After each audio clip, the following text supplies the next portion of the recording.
akikah sunat.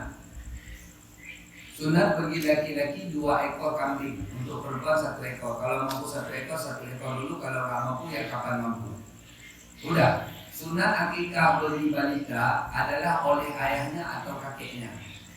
Ketika ia sudah balik, maka beralih sunat kepada dia, tidak lagi pada ayah dan kakek. Namun andai kata ayah dan kakek atau orang lain mengerjakan untuk dia dengan izin dia, akikahnya sah. Mengerjakan untuk dia tidak tahu, setelah balik akikahnya tidak sah. Udah. Kemudian orang yang belum akikah bolehkah berkurban? Sangat boleh. Namun ketika kita punya kemampuan, anak kita belum akikah, istri kita belum akikah, dan kita ada rencana kurban, mana yang lebih mulia?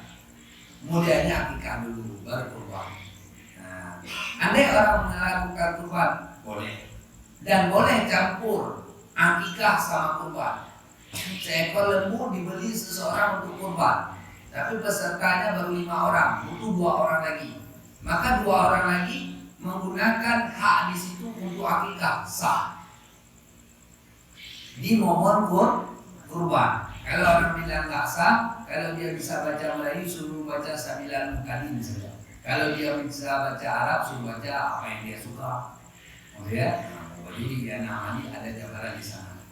Nah, jadi sekarang untuk istri dulu ke anak dulu. Saya pikir lebih mudah untuk anak dulu. Akikahnya di waktu kurban boleh, di luar waktu kurban boleh. Ya. Ada lagi?